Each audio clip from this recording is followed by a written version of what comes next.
সবার মুখে একটা কথা বারবার, দাড়ি পাল্লে ভোটটা দেব এইবার ইনশাআল্লাহ।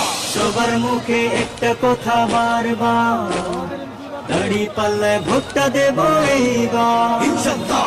দেখছিলাম ধানের শেষের নৌকা।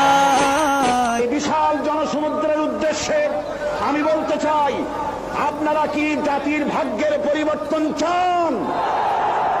যদি তাই হয়, 4টি দলের 3টি দল দেখা হয়েছে, একটি দল দেখা হয় নাই। সেই দলটির নাম কি?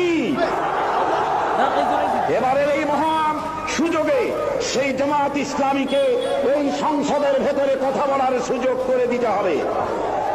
72-এর শাসনতন্ত্র পুনরুদ্ধারের মাধ্যমে জাতির কল্যাণ হবে না। 76-এর শাসনতন্ত্র দিয়ে জাতির কল্যাণ হবে না। জাতির কল্যাণ হতে পারে, ভাগ্যের উন্নয়ন হতে